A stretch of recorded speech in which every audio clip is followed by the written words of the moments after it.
more 里面有个 name badge， 你那个 name badge 里面就上传你刚刚展现的那张图，就这样子你的会软体下边会有个边框有个 layer， 这样看起来比较正式，麻烦你弄一下。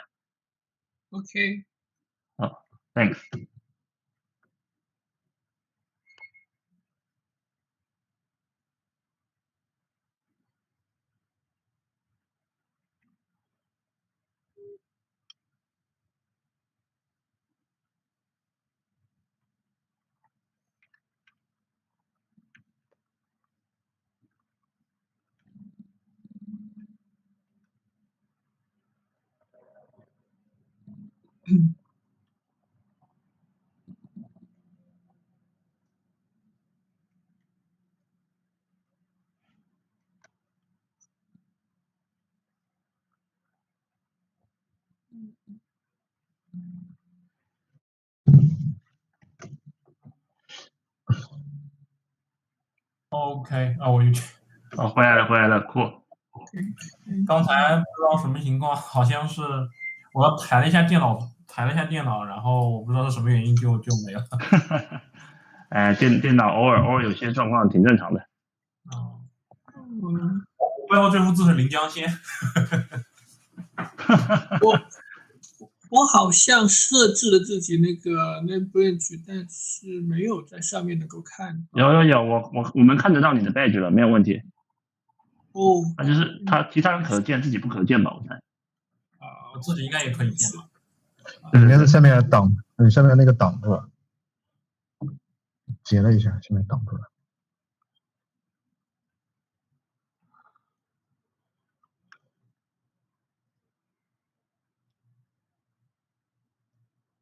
Oh, I saw Peter. He's debugging with 小姐 so he should be here soon, I suppose.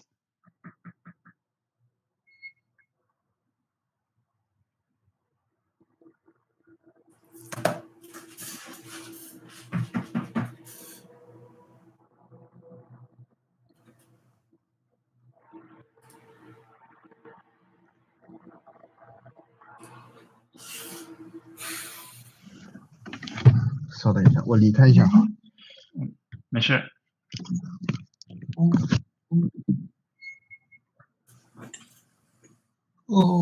对。我也离开一下。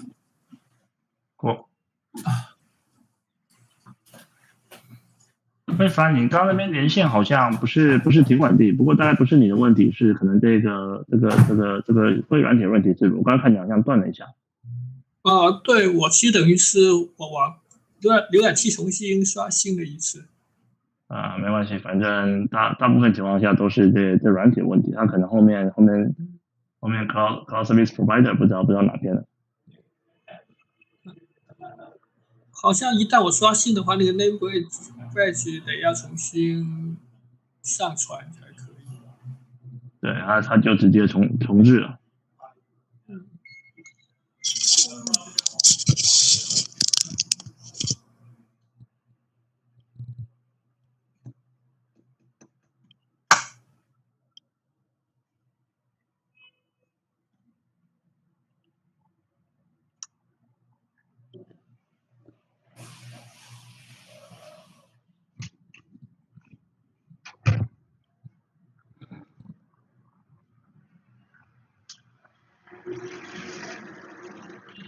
Hi Jerry, where is Peter? Yeah, I'm chatting with him. Oh, please tell him to get in soon. Yes. Thank you.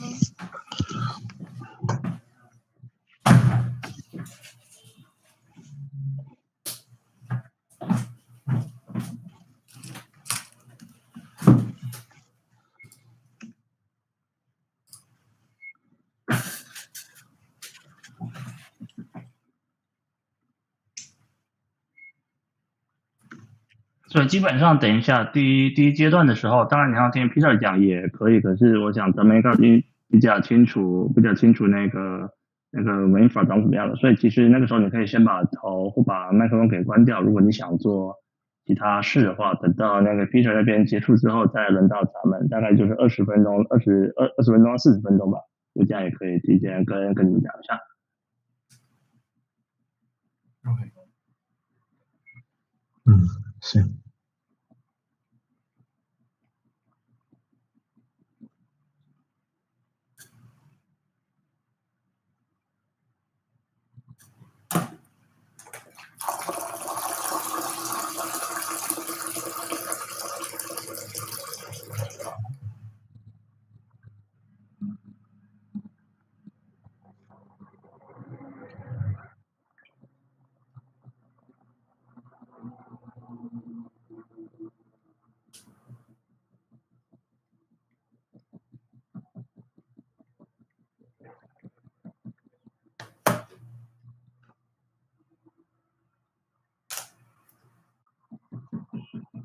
开始了。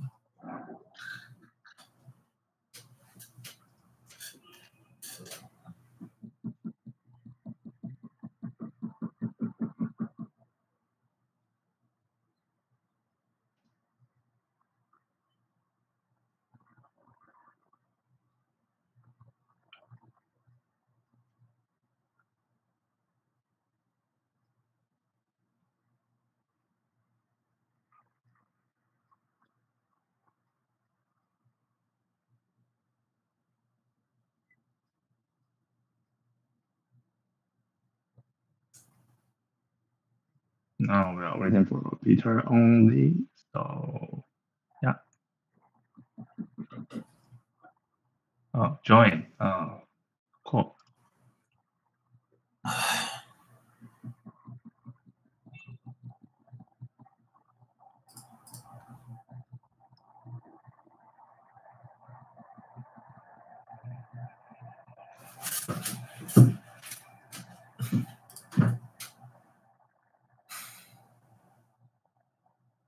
Oh, it look like very like the situation that happened yesterday, and I wonder, and because in about half of the meeting progress about half, and if I recall correctly, people always got their connection stable, so I have no idea what's going on here. I can just hope for that he can resolve this in the next 8 minutes. And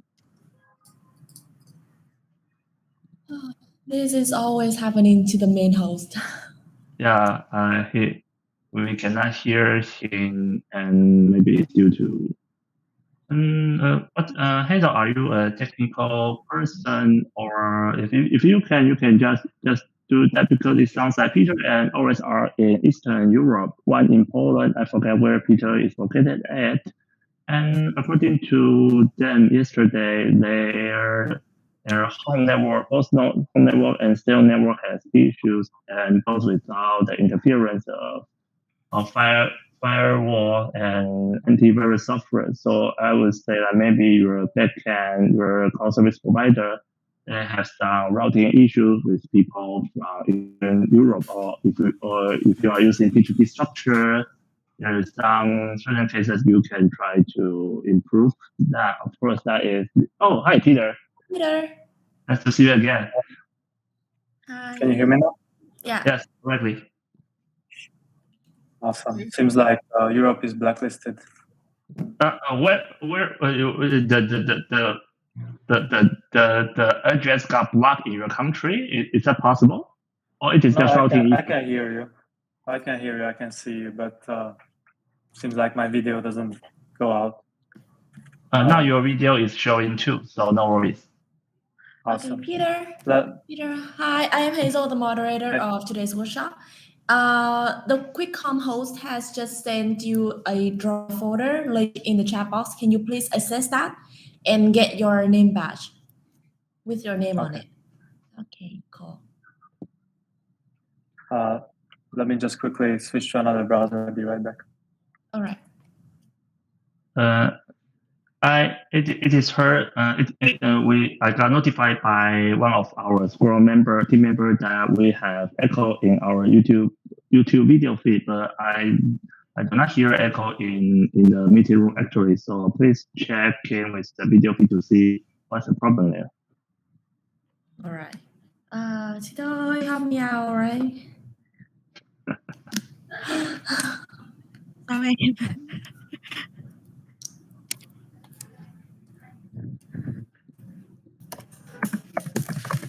Hay giờ hỏi gì vậy? Để chị.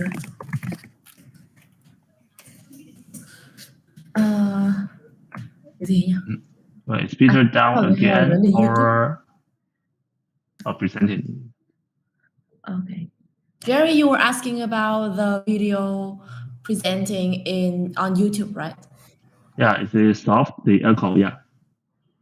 Yeah, I think everything runs quite smoothly on YouTube yesterday. Okay, so maybe it's just false alarm. Okay, Peter, please change your name patch. Oh, yeah. Oh, you can, Here yeah. it is. Thank you. Yeah. Do you mind if I try the screen sharing? Of course. Please. Go ahead.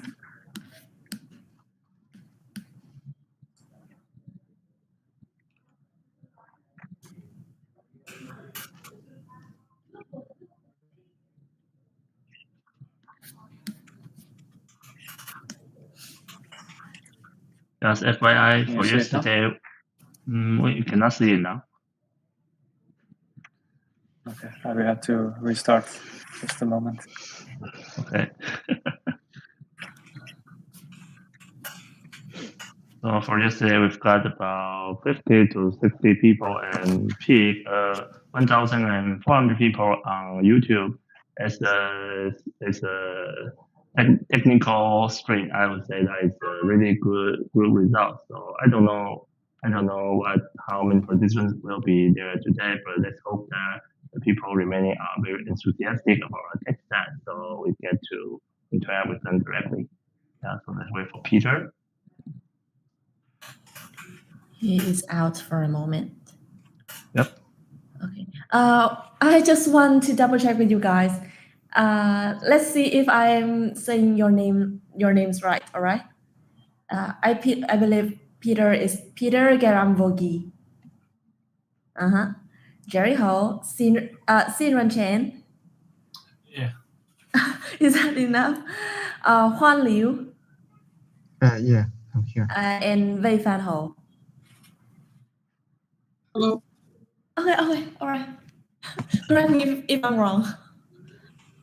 No worry, you pronounce it well. Great. Okay, Peter is back.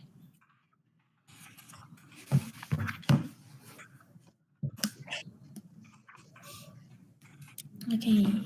Yes, we can see you now, and the name badge is working well. So let's try screen sharing.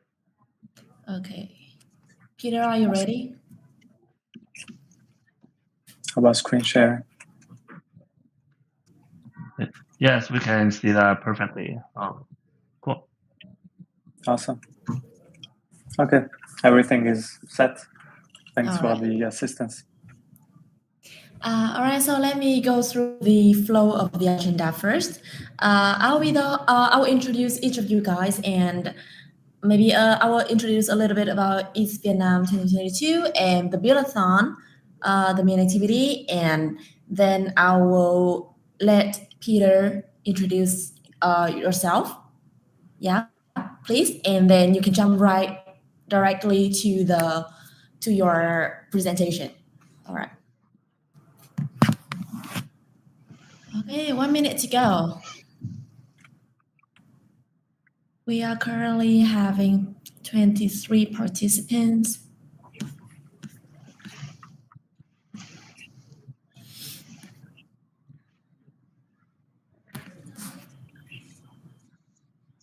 Yeah, I already saw some familiar faces from yesterday, so good sign. Yeah. I mean, there is even a Japanese name participant. So it is a good sign we are attracting more people. Yeah, more target oriented. Yeah, 1 minute. 1 minute. Peter, could you please set the poster, the banner of the workshop? Sure, you mean the slides?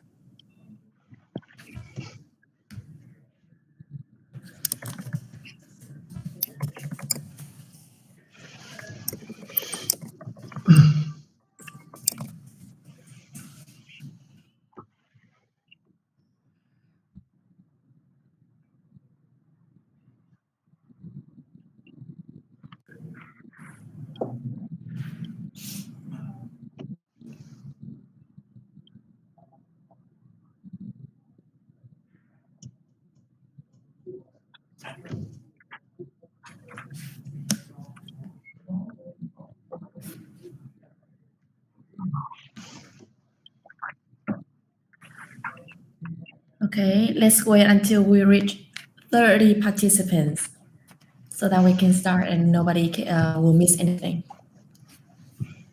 All right, are you ready, guys? Participants?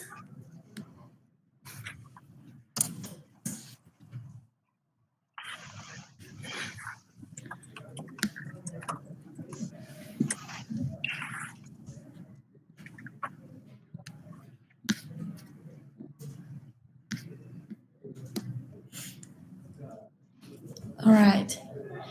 Anyway, I think we may start now. Are you guys ready?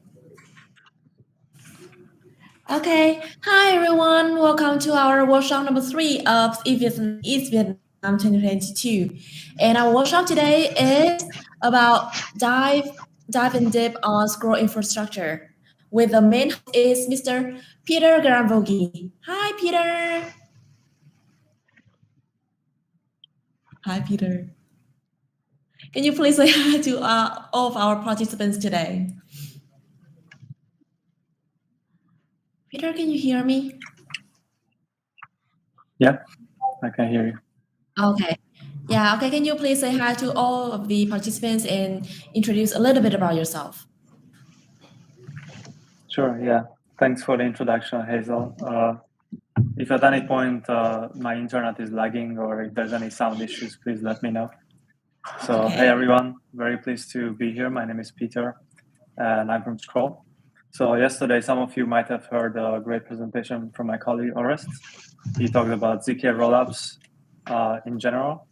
And since this is a hackathon, we want to give you like more hands-on and more in-depth knowledge about layer 2s and also blockchain development. So we're going to have 2 workshops today. We're going to have a deep dive into Scroll's infrastructure. And on Thursday, we're going to have a more hands-on like smart contract workshop. Okay, thank you, Peter. And also we have other teachers from Scroll, which is our very familiar face. Jerry Ho, researcher at Scroll. Hi, Jerry. Hi, Hazel, Yeah. everyone. It's glad to see you here. Nice to see you today. And also we have Mr. Siren Chen, Mr. Huan Liu, and Mr. Wei Fan Ho as the engineers at Scroll. Welcome, everyone. Welcome on board. All right. So now, before we jump into the main workshop, maybe may I introduce a little bit about East Vietnam 2022 and a little bit about Build-a-thon. Okay, let me share the screen. Okay, how can I? Yeah. Okay.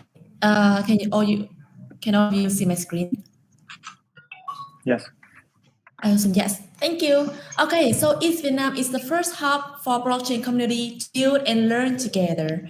And our event is gonna take place from the 25th to 27th of November, 2022 at Independence Palace in Ho Chi Minh City, Vietnam.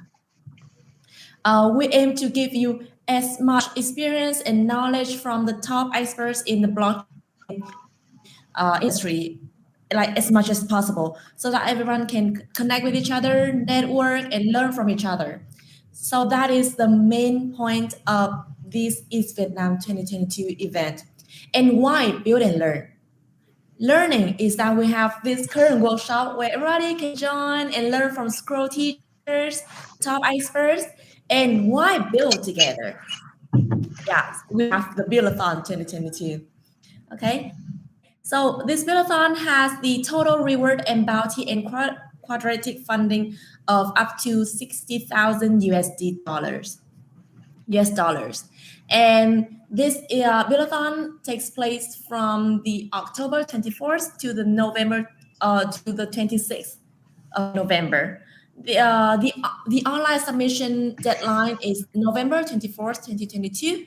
So please note that down. Register via the link on our social media sites, and remember to submit your prompt, your idea by November 24th, so that you can prepare your best self on November 25th and November 26th with the demo pitch day in front of all top global VCs at our event. All right. And to get you the best updates, let me show you the link to our Discord. I'll give you about like 2 minutes to scan this QR code, join our Discord server so that you can communicate with Scroll teachers and get assistance from the East Vietnam team. Okay. Please scan it, and when you're done, you can chat in the chat box. Type in the chat box, done. And then we'll move on. Okay, on our Discord server, we have the channels for all types of prompts, from even Scroll, Dora Hikes, and other sponsors, so that you can get the best updates, get the best support. You can ask anything you want, and you can also chit chat and network with other teams as well. It is a great chance to connect and network globally. Okay. After our Discord link, we have a very surprising and impressive gifts for all of the participants that are here joining the workshop. We have the POAP NFT as a gift for 100 participants joining today. So please, right now, scan the QR code to claim your POAP NFT. It is a great chance. This is a rare chance. So please do not skip it. Do not miss it. Okay, you can scan the QR code with your phone using your camera, and then click on the link presenting on your screen, and then that link will guide you to the POA website, and then you can get your NFT link. NFT, I mean. Okay, so to guide you through a little bit, if you have any questions during the workshop, even for us, East Vietnam, or if you have any questions for the Scroll teachers, please type in the chat box, or you can raise your hands during the workshop so that we can communicate with each other a little bit. And after the sharing from Peter, we will have the breakout room session where groups of participants will be put into smaller rooms so that everyone can talk to others about more details, ask anything you want, and get the best support. All right. And to do that, after the sharing from Peter, I will put in the chat box the 4 links to the 4 different rooms by our 4 Scroll teachers, so that you can choose which specific link you want to join in. Okay, and in the breakout room session, if you have any questions, you can type in the chat box, or you can unmute yourself to ask the teacher. All right, I assume that everyone is done with this QR code. And now let's move to the main part. Dive in deep on Scroll Infrastructure Workshop by Péter Garamvölgyi, the infrastructure engineer at Scroll. Okay, now Peter, it is your chance to share with all of the participants of this Build-a-thon. Welcome, Peter. Awesome. Thank you again for the introduction, Hazel. Welcome. So I'm showing my slides. Again, let me know if you cannot hear me, cannot see it, and then we can adjust. Yeah, so hey everyone, again, my name is Peter. I'm an infrastructure engineer here at Scroll.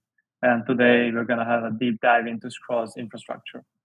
Like Scroll is one of the many layer 2s that you might have heard about.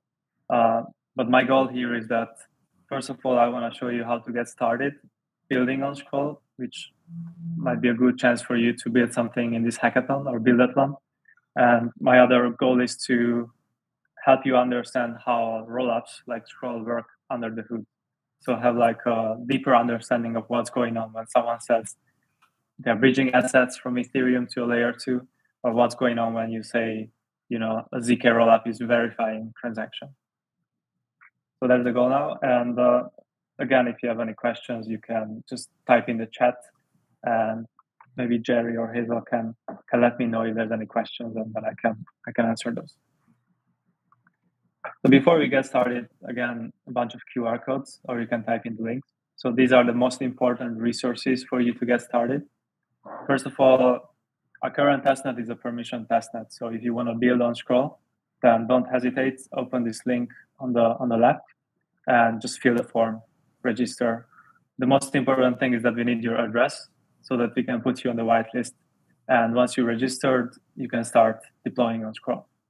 So this is, if you're thinking of building on Scroll, then please fill this as soon as possible so that you can get access. And the link on the right is guide.scroll.io. It's basically an end-to-end guide to our testnet, like how do you register, how do you get tokens, how do you use the bridge from layer 1 to layer 2. So all of these you can have, you can look at detailed documentation, and you can find all the links here. So if you're interested, just go ahead and check out this website. And also, if you want to reach out to me, you can find me on Twitter anytime. I'm welcoming DMs. So just want to start with a quick recap. What is a rollup? So as I mentioned yesterday, my colleague had a great overview about ZK rollups and what we're doing at Scroll. But basically, rollups are a state-of-the-art scaling solution to Ethereum. So many of you might be familiar with development on Ethereum, and you know that it's secure, it's decentralized in many aspects, but scalability has been an Achilles heel of blockchains in general and of Ethereum for a long time. So there have been different scaling solutions explored over the years. So we have state channels, we have Plasma, sidechains. It's really been a thriving research area. And so far, the solution that we arrived at in the Ethereum community are rollups. So rollups seem to have the best properties in terms of safety and scalability that they can offer. Now, there are different types of rollups. There's optimistic rollups and there's ZK rollups. But the basic idea of rollups is that you still put data on layer 1. So all the transaction data gets on Ethereum as it did before. But the change is that you don't need to execute all transactions. So instead of having this very expensive step of thousands of machines all around the world participating in Ethereum, they all execute all the transactions and see all the results. Instead of that, you can have a much simpler step. So in the case of ZK rollups, instead of executing transactions, you just have a proof, which is much cheaper to verify and much smaller to store than all of the transaction execution results. So that's basically the basic idea of rollups. And let's dive more deeper into how this works in practice. A bit about Scroll. So Scroll is an example of a ZK rollup, and it's a ZK EVM, as we call it. So it's a scaling solution for Ethereum. When you say ZK rollup, you might think about zero knowledge. Maybe it's about privacy. That's a common misconception. So ZK proofs can be used for privacy, and I think that's very exciting applications, and maybe something that you can look into in this buildathon. But for us, zero knowledge technology is only used for scaling. It's basically a compression technology. So compress a large computation into a small, easily verifiable proof. That's basically what ZK rollups do. So Scroll is a ZK rollup, and Scroll is building a ZK EVM. So that means that our goal is not to create a new virtual machine with a new programming language with all new properties. What we want to have is something that feels exactly the same as the EVM, feels exactly the same as Ethereum. So if you develop on layer 2, you use the same tools, same languages, same kind of workflow, but under the hood, we verify each and every EVM instruction in the ZK EVM.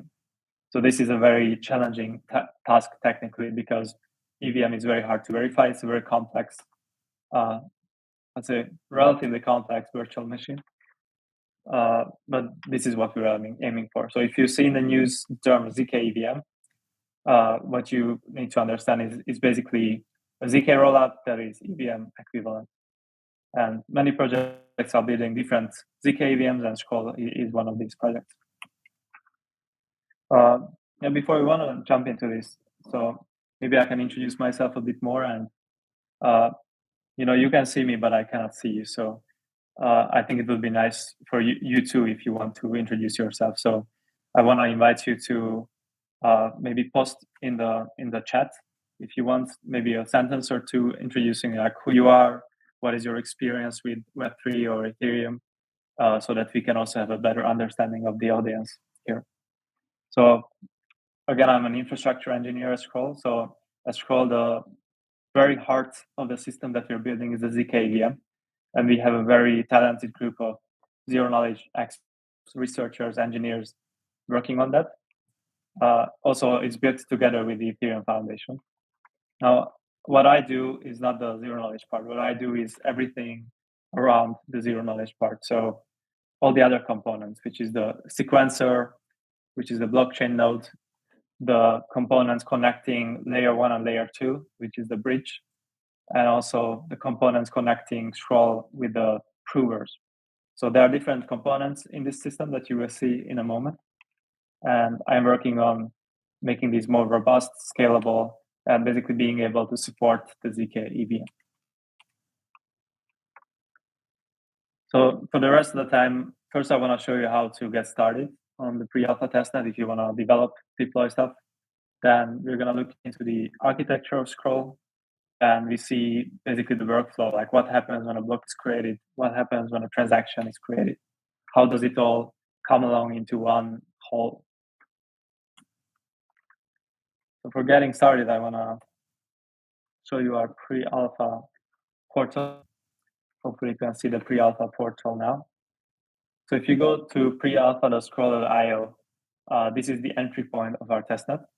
And if you cannot open this might be because you're not on the whitelist. So again, make sure to sign up with the link that I showed you. I will show it again at the end. And once you are on the whitelist, you can see this site. And basically what you want to do is very simple. You, first of all, I believe many of you, or probably all of you, are familiar with MetaMask, which you would use for development, sending transactions. What you need to do is you need to add these networks to MetaMask. And the easiest way would be to just, click on these links.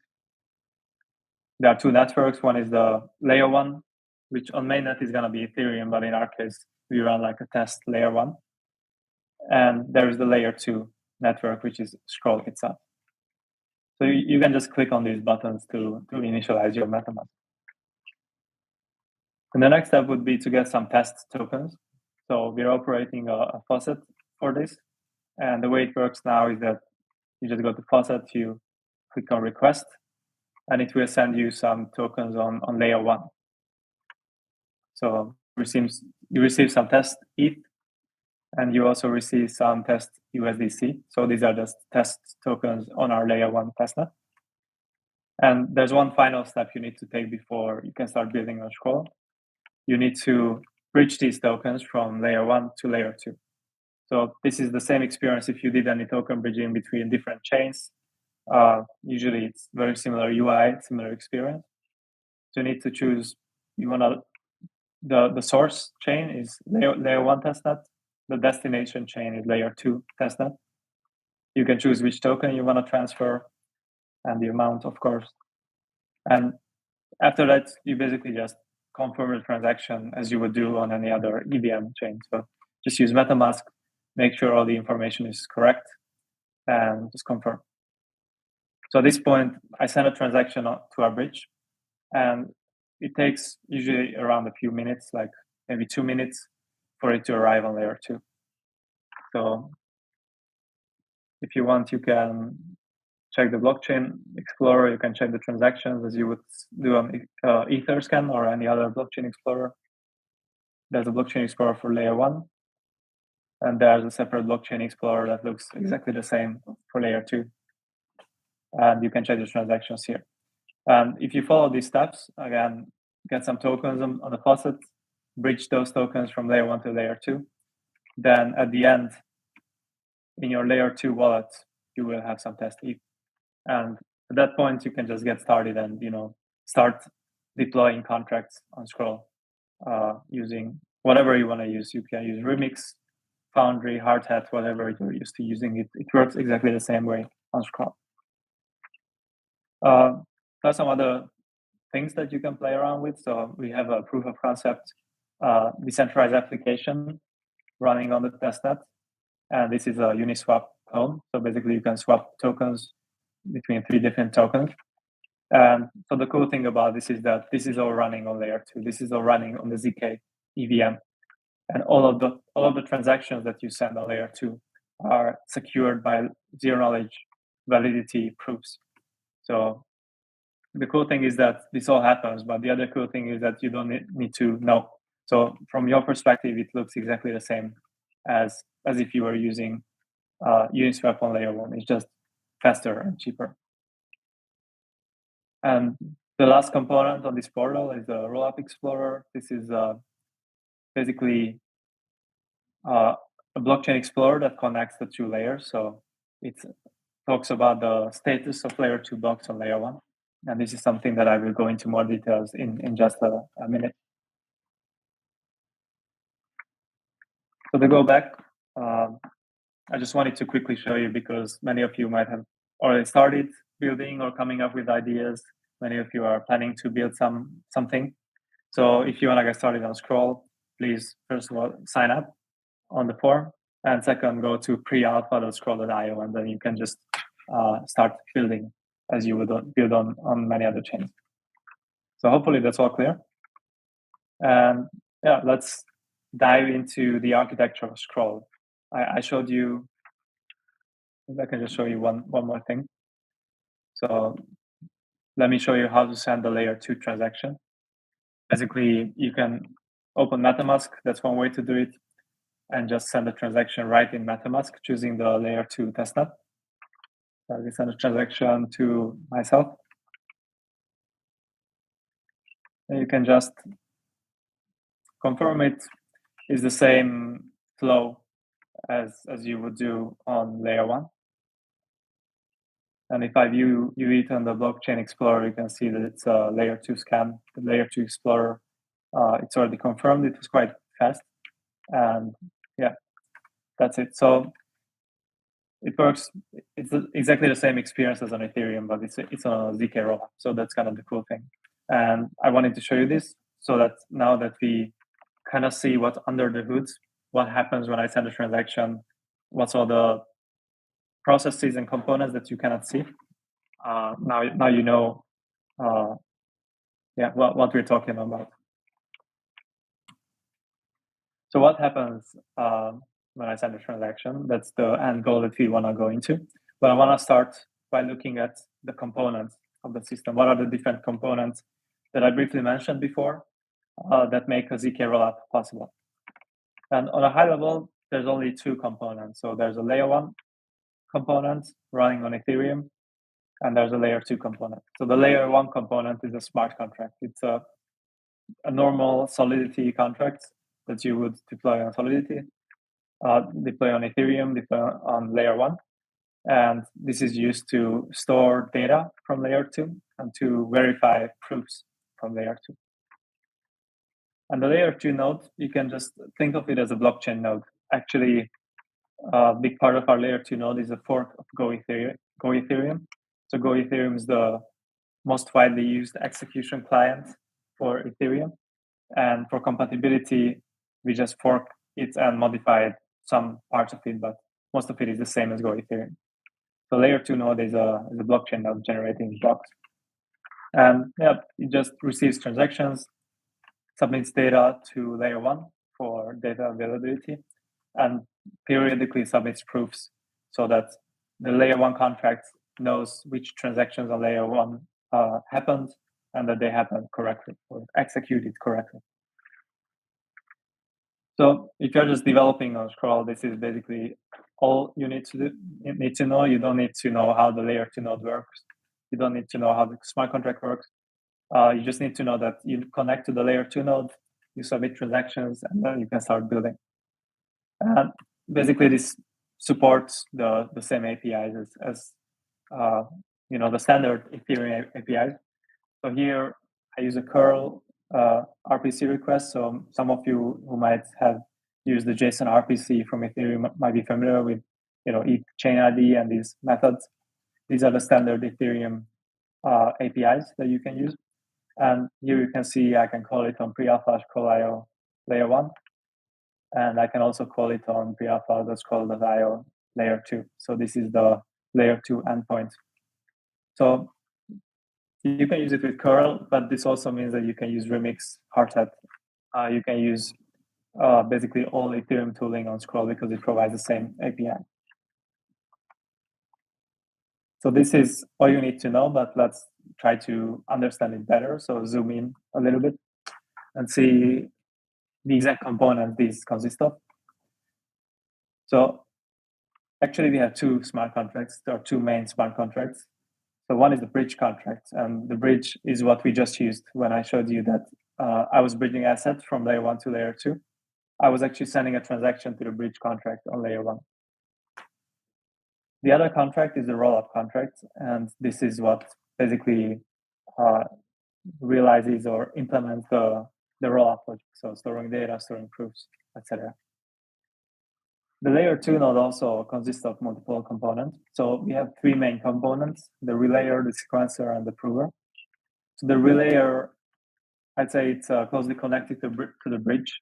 The relayer is the component that relays messages from layer 1 to layer 2.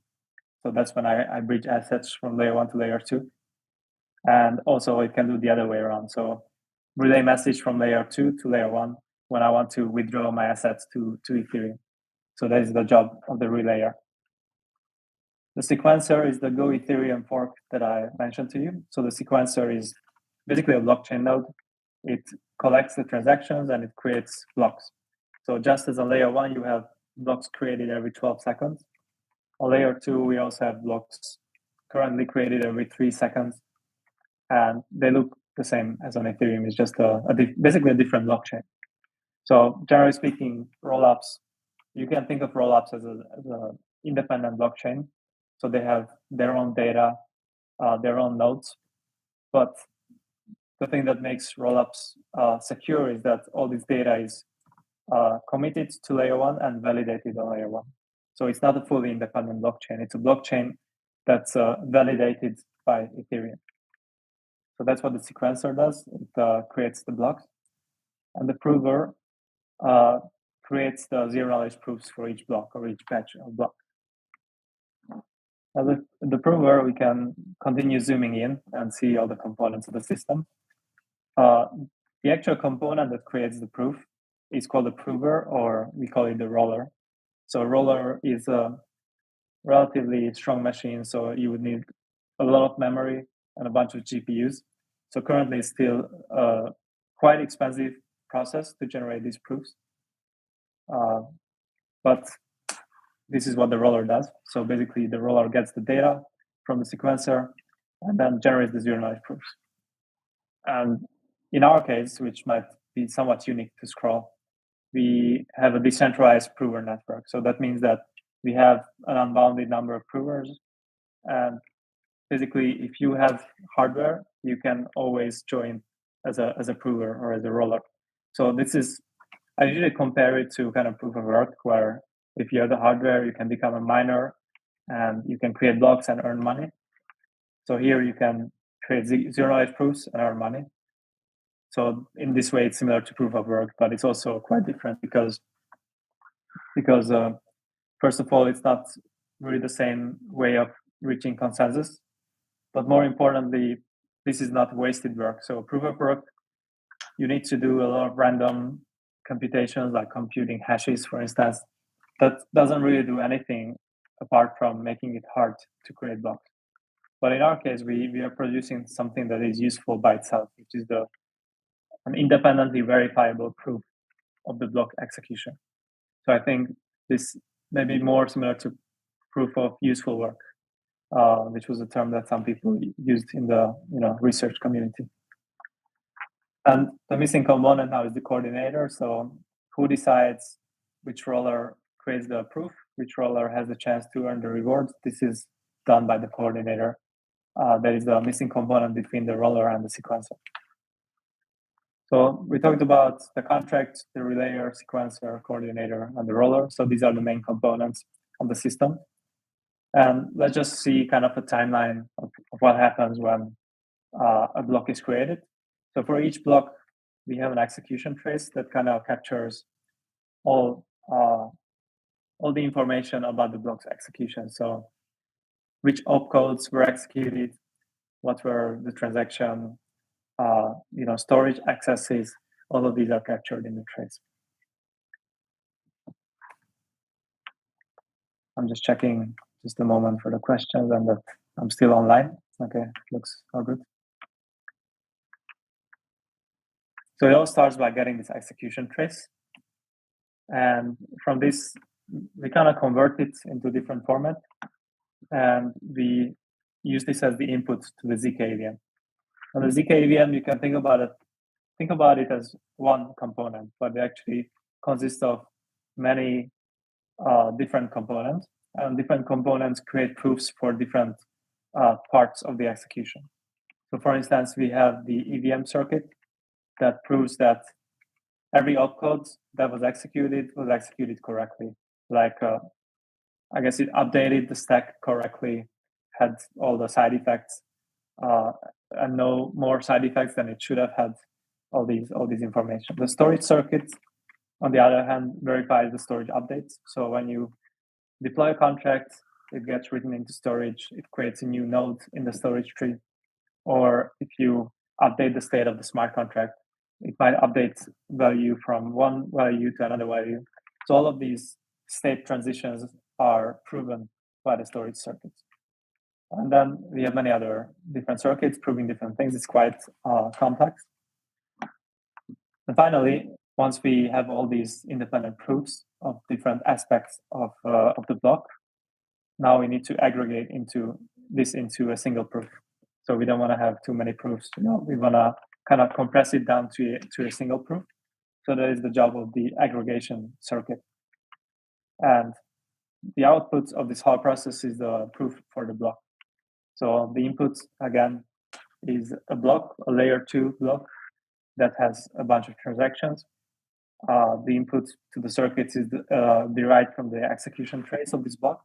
And the output is a very succinct, very small, and easily verifiable proof that basically this proof gets submitted to layer 1. So the smart contract, it's so cheap that even the smart contract can verify it.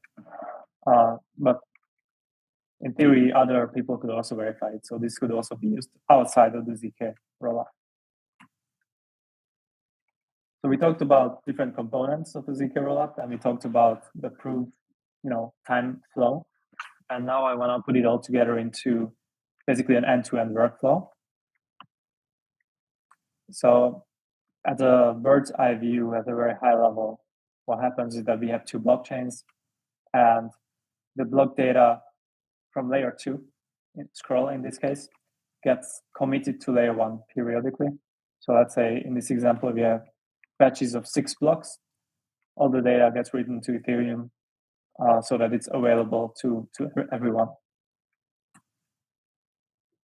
So we submit the block data and we submit a validity proof along with this data. So this proof proves that we executed all these blocks correctly and we arrived at the correct state root at the end.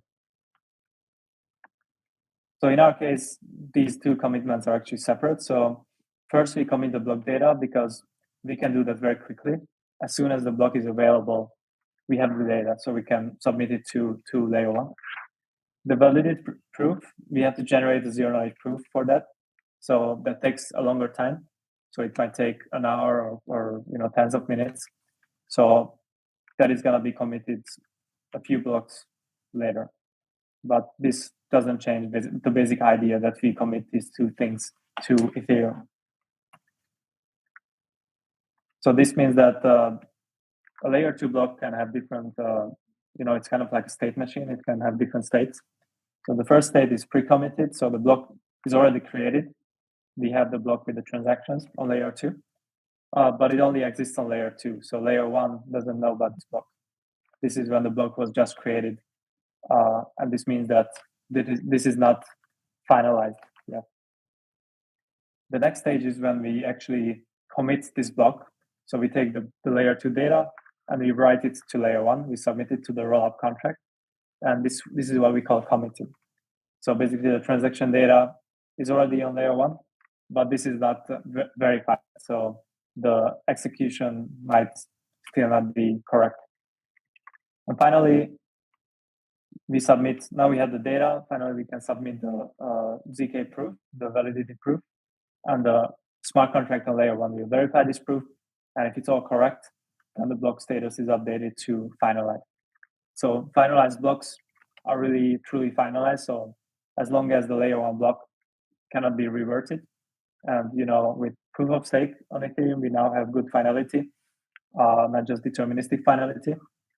So when it gets finalized on layer 1, it's basically like that forever. There's virtually no way to revert your transaction. And this property is very, very important for many applications, that you can be sure that maybe after 10 minutes, your transaction cannot be reverted. By the way, if you heard about optimistic rollups and ZK rollups, I think the most crucial difference is the finalization time. So both of these systems can finalize transactions, but for optimistic rollups, you need to have a waiting period. I think it's called debate period or something like that, or there are different words for this. You need to wait for that amount of time before it can be finalized, and it's a pretty long time. So it's usually like a week or so. And on ZK rollups, this is maybe an hour or even lower. So it only depends on the proving capacity and the proving technology. So the finalization time is basically much better on ZK rollups. So putting it all together, now I have a graph with the timeline. So time goes from left to right, and we can see the interaction between different components. So we have the sequencer, and now we have a new block, and it means it's pre-committed. So it only exists on the sequencer. None of the other components know about this block. And at this point, we can already commit the block to the rollup contract. So the block data is submitted to layer 1. So the status of this block is updated to committed. So this is already a block that is known by layer 1. So once we commit to the block, we can start generating a proof for it. So the coordinator generates an execution trace, and it chooses a roller and assigns this task to this roller. And the roller can start the proof generation process, which is something that might take, as I said, maybe 10 minutes, something like that. This is something that we expect to improve a lot. I think there's more attention, a lot of projects using ZK technology. So hopefully in the next few years, this technology will get faster and faster. In our case, it's already much faster than we thought it would be. So even just five years ago, we thought that the ZK VM would be impractical because it would be too slow. So possible, but impractical. But see, now we're here in 2022, and we are building a ZK VM that actually works in practice. So there's been a tremendous improving time. And I think this process is hopefully going to continue for the coming few years. So this proof generation is still the slowest part of the system, but it's pretty quick. In the meantime, the sequencer keeps generating blocks, keeps committing them to layer 1. and the coordinator will assign different blocks, different rollers. So we have many concurrent proof generation sessions like this. So in this case, we have 3 proofs, and at some point, these 3 proofs for the 3 blocks 1, 2, 3 are generated, sent back to the coordinator. And as I said, maybe instead of submitting proofs one by one, which would be correct, but it's a bit wasteful, or I would say it's a bit slow. Instead of doing that, we aggregate different proofs in another aggregation step into single proof. So here now we have an aggregated proof for 3 blocks, and that is what we submit to the rollup contract. So you see there is a gap, kind of a time period between committing the data on layer 1 and committing the proof to layer 1. So there's a time period between that. But once we submit the proof and it's correct, all these blocks will be finalized. So they cannot be reverted.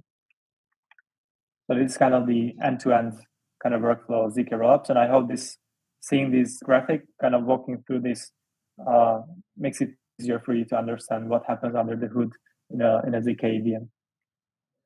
Okay. Hi, Peter. Do you mind if I stop you for a while, because there have been like a lot of questions from you? Sure, yeah, we can take some time for a question. Okay, so let's start with the first one. So let me wrap up those questions for Peter. So Stops in the chat section, he said that, hey, currently we are having a very centralized POW. I mean, a while before, but for ZK rollups, will it be the same centralization level? I mean, in the end, if we have to join the mining pool, and in order to able to produce in meaningful results, I mean, within time, what will not, etc. And that is his first question. And for his second question, he mentioned that in your diagram before, there's 6 plus 6 plus 6 plus, you are committing them in. Can you hear me now? Yeah, we can hear you now. On my side, Jerry's voice just broke. Okay, so maybe you can just check the chat session and answer yourself. Sorry. So please instruct Peter to read the questions in chat directly. All right, Peter, I think you can stop sharing screen for a moment. That will help the hearing and video sharing better. Peter, can you hear me? Hi, Peter. Oh, I think he's out for a moment. He will be right back. Okay, so for Staff's third question, I can answer that for now. He asked, for rollups like Arbitron, you can withdraw funds even if the sequencer goes down. Is that possible with Squirrel? Yes, on L1 we have a feature called emergency exit, and that one is important. I mean, it's a must-to-have for every rollup network. I mean, if you cannot guarantee your funds to be secure, what is the purpose of layer 2? Correct?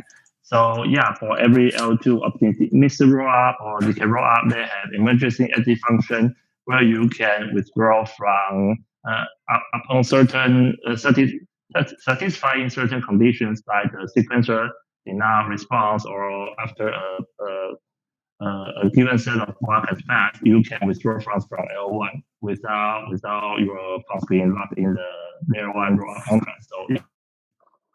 So Peter, can you hear us? Can you hear us now? Yeah, I can hear you. Yeah, Staff asked 2 questions in the chat. Maybe you can answer that too. Go ahead and answer the previous question. Yeah, please.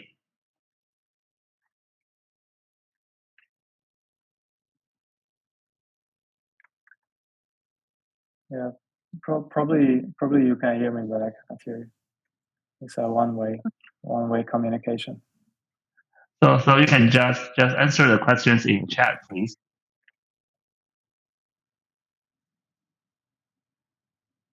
Hi, Jerry. I also gave you the list of questions from both YouTube and QuickCom. Please check and give Peter an overview.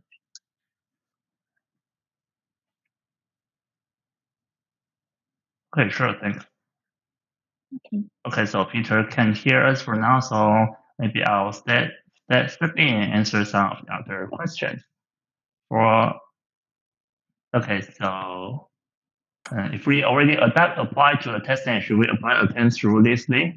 Yeah, you can think of this link as a fast lane. If you apply to that, we'll be processing that in the topmost priority, so you get to use our full set on our testnet maybe just tonight or earlier tomorrow. So yeah, please definitely apply this link too. And for the second question, you have been working in Web3 for about a year and more of an observer for the previous several years. And he wants to do to learn more about ZK Tech and Web3 data processing.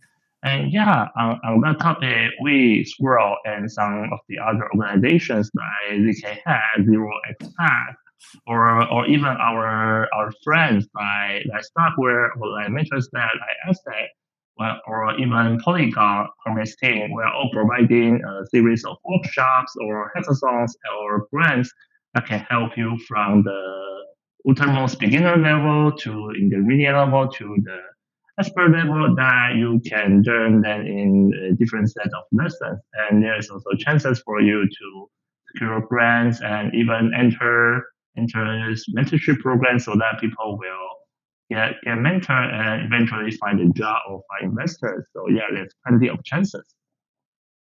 And for the other questions, like in a decent, this question is a little bit complicated. In a decentralized layer model, will a single layer be responsible to publish multiple constructive blocks plus validity proofs of each block? Will be published by a different layer. Hopefully my question makes sense. Of course, your question makes total sense.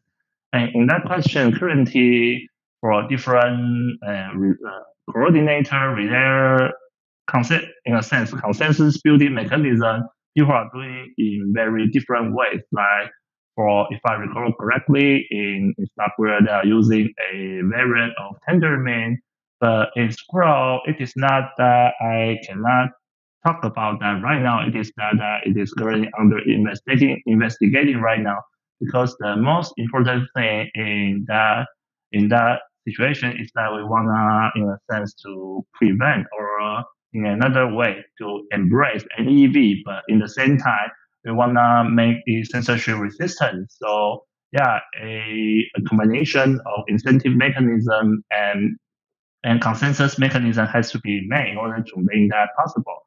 So it is a little bit too early to talk about that right now, I'm afraid. But if you can come across to our Squirrel Discord channel, I'm sure that some of the top researchers in our team will be more than happy to share with you the current progress on that given topic. So is speaker back now, or is he still trying? Oh, it seems that he's still trying to connect back to us. So in the meantime, let me see if there is some other questions.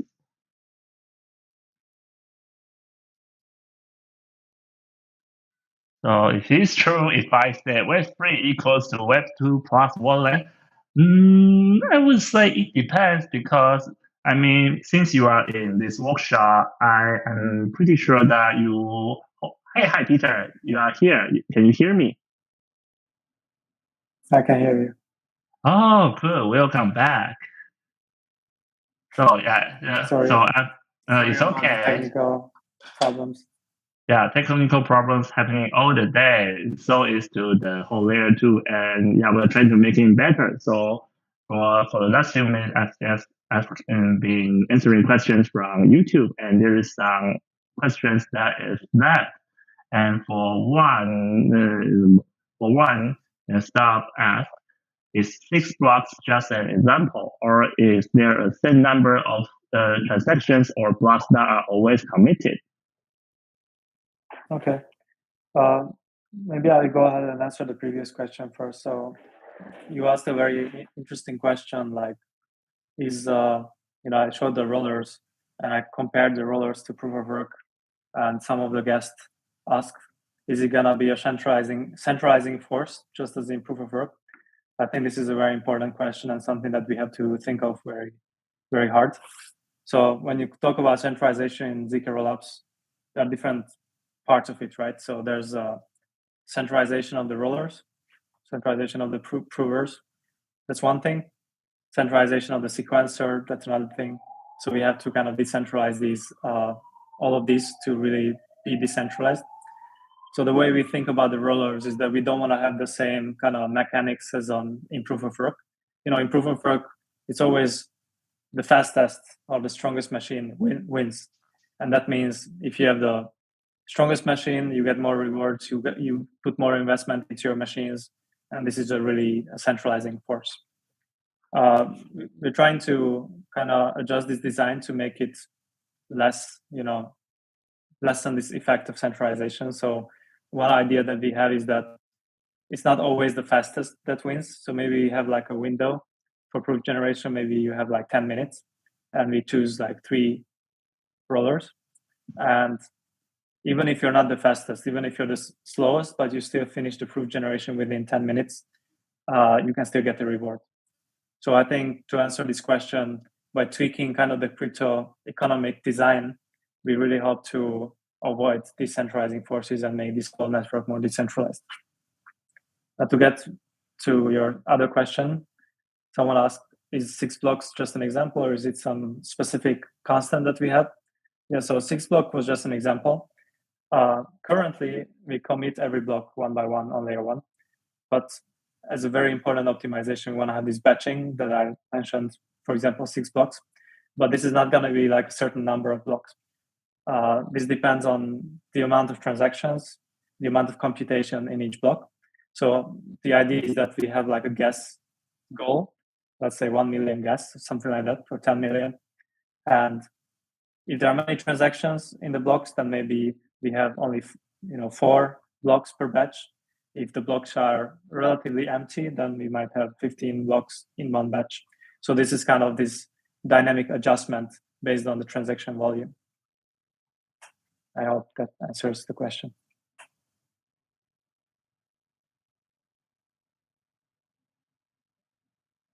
Yeah, that makes perfect sense. Thank you, Peter. And yeah, it seems that there's no of the questions from the chat and from YouTube has been answered, so you can proceed freely to the next part of your presentation. Okay, thank you. So most of it is already discussed, but I want to kind of have a recap at the end. So we stopped at this point, the end-to-end kind of workflow of block creation on Scroll. And if you go back to the pre-alpha portal that I briefly showed you, then now you can better understand what is the Rollup Explorer. So the Rollup Explorer, you see each layer 2 block is one entry, and you can see the status of the layer 2 block. So the status can be pre-committed, again, if it only exists on layer 2, committed if it's been written to layer 1, and after some time, it gets finalized. So finalization means that the proof has been submitted, and you can also check the transaction where the proof has been submitted to layer 1. So this way you can see basically which are the layer 2 blocks that are finalized and cannot be reverted. And yeah. So just a few words about this testnet that I showed you that you can build on. So this is a testnet that you can play with pre-deployed tabs to MetaMask. And as I showed you, you can bridge your assets between layer 2 and layer 1 2 ways. There's a Rollup Explorer to see the rollup status. But now, I think since last month, we also support arbitrary smart contract deployment. So that means you can, as a hacker, you can just build stuff, deploy it, and Scroll without restriction if you're on the whitelist. So soon we will have like a completely open testnet, but now we're kind of still ramping up the proving capacity. So we still have a whitelist. And the thing I like to say, which might not be a good thing to say, but kind of the goal is that we try to be boring in the sense that, as I mentioned, Scroll developer experience, user experience should be exactly the same as Ethereum. So EVM compatibility as much as we can. And again, that means you can use Solidity, Remix, Truffle, Hardhat, whatever you're used to developing in. I think that makes it much easier to start developing on Scroll. It makes our life much harder because it's very hard to create this fully EVM equivalent, or at a very high level EVM equivalent ZK rollup. So that makes our life harder, but that's what we're working on. And also, there's no cool, shiny technology that you can learn, new languages, stuff like that, because we just inherit the technology from Ethereum. Yeah, I think it has its pros and cons, but that is the goal that we have, compatibility with Ethereum. And yeah, same developer experience as Ethereum. Currently, block times are 3 seconds, so confirmation is much faster. Of course, it's just a testnet, so it's also very cheap, basically free. And deposit from layer 1 to layer 2 usually takes about 2 minutes, and withdrawal might take around 10 minutes, depending on the congestion of the network or depending on the prover capacity. And finally, I'm gonna revisit this image that we had before, and just from the perspective of a transaction, end to end, like what happens when I open the swap. I click on swap. This triggers MetaMask, as you are familiar with, and I click confirm. So what happens when I click confirm? So basically, my transaction gets sent to the RPC endpoint, sent to the peer-to-peer network, and at some point it gets included in a block, and this block gets committed to layer 1. So what you need to understand is that the transaction is going to be actually available on layer 1, just as if you directly sent the transaction to layer 1. The difference is that it won't be executed by layer 1. From layer 1 perspective, your transaction is just going to be, data, some piece of data. And then for this block, which might have 1 or more transactions, we start the proof generation session, as we do for other blocks. And at some point, we create the proof. So this P1 proof actually contains a proof, or proves the whole block, including your transaction. So your transaction was also fully verified. We checked that the execution was correct according to the EVM rules, and this is all captured in proof 1. So at this point, when we submit the aggregated proof, that actually proves all the state transitions in your transaction that you just submitted from MetaMask. And at this point, your transaction and the block that it's included in is finalized in the block. So this is the same kind of workflow that we just discussed, but I wanted to kind of show you from a different perspective, from like what happens when you click confirm on MetaMask. And this is kind of the end-to-end life cycle of a transaction on Scroll layer 2. So that concludes this workshop. What I want to tell you is that we want to really invite you to join our community. We want to build something open in terms of open source, but also culturally open community. And we want to focus on, the future of Ethereum, scale Ethereum, and we also want to make zero-knowledge technology, more approachable to developers, and also encourage you to learn this technology and build with this technology on Scroll. So thanks a lot for your attention, and we can answer some more questions if you have any. And until then, I have the sign-up form here again. And if you want to save the slides, then you can check the QR code on the right that will link to these slides. Thank you.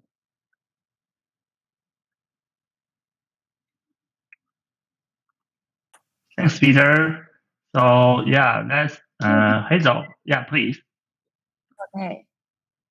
All right. Thank you, Peter, for such an inspiring and full of information presentation from you. And people, please take your time and take a chance to sign up and save the slides from Peter. This is a one-time chance, so save the slides. Do not regret. Your last chance. Do not do that. Okay, I will give you about 1 more minute to 4 p.m.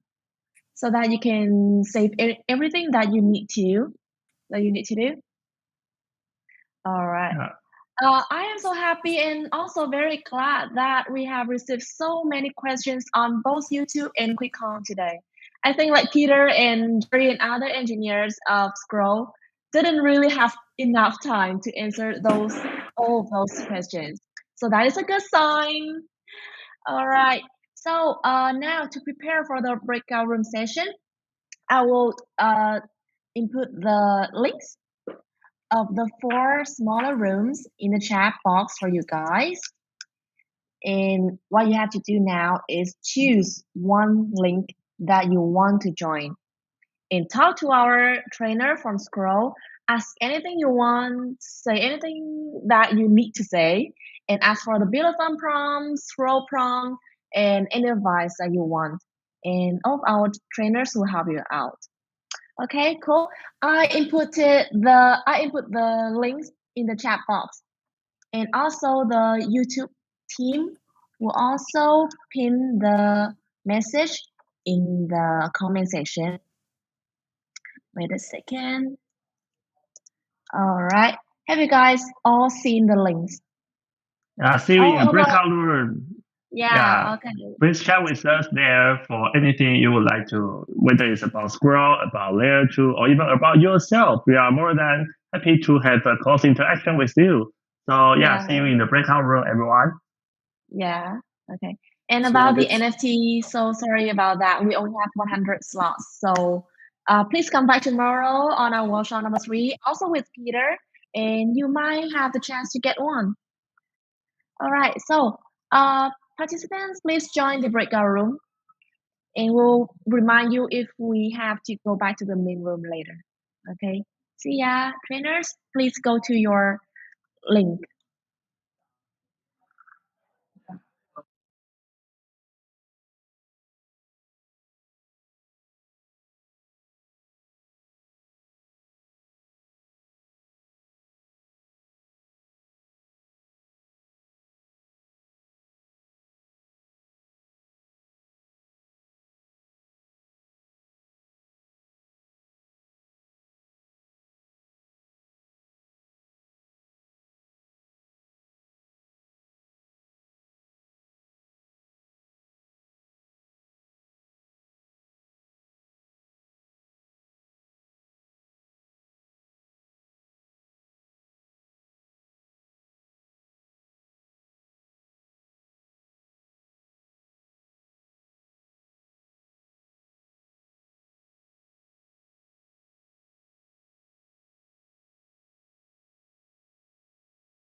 We are back to the main room.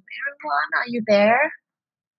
If you are there, please raise your hand or give me any emojis possible. I can see that one back. Wei Fan Ho is back. Jerry is on the way back. Hi, Jerry. Hi, Hazel.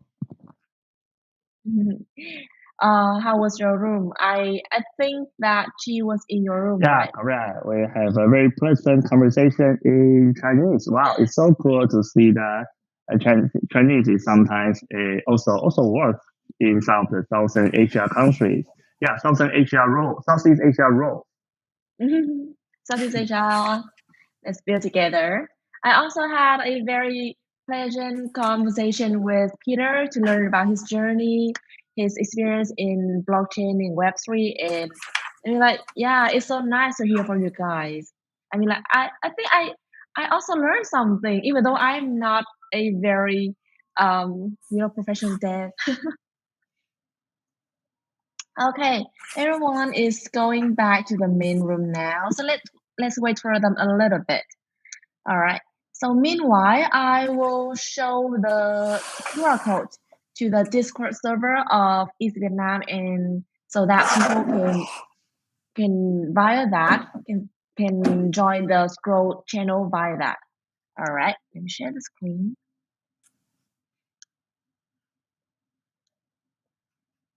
Okay. Hope that everyone can see my screen now.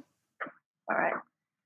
So Peter, is your next workshop on November 10th, which is on Thursday?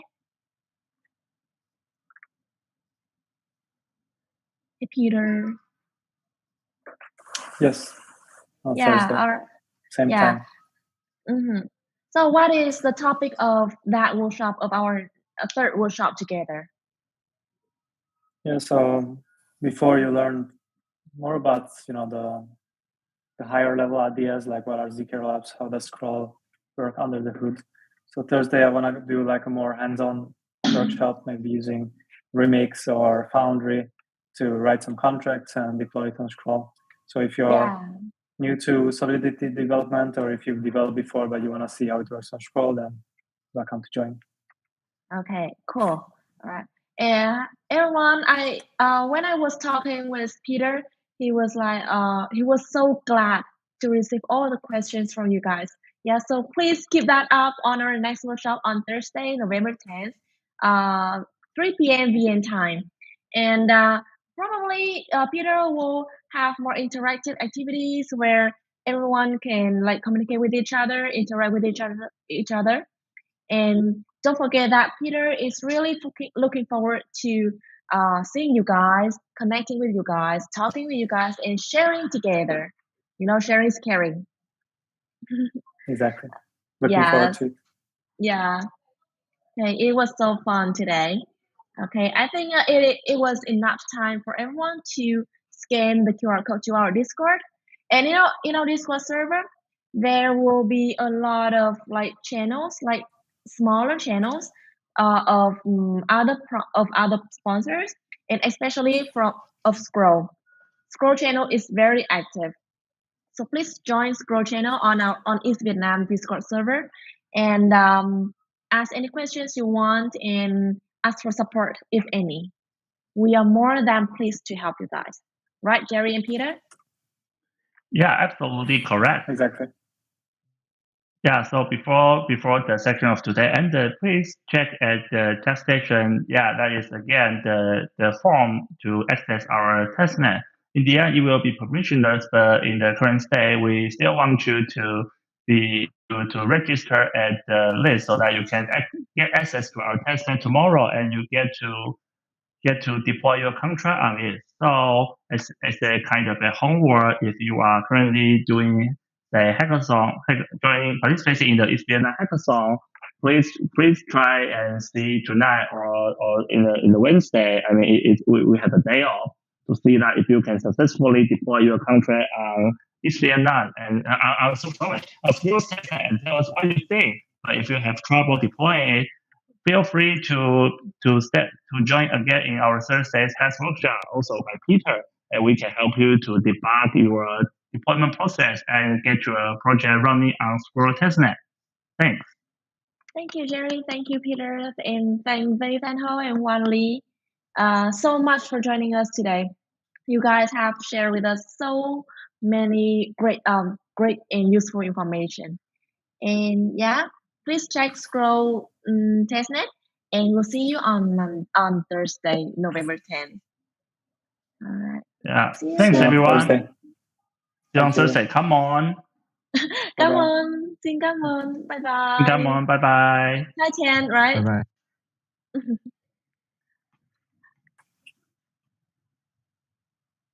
Bye bye. Thanks, Wei Fan, Liu Huan. Thanks. Bye bye. Bye bye.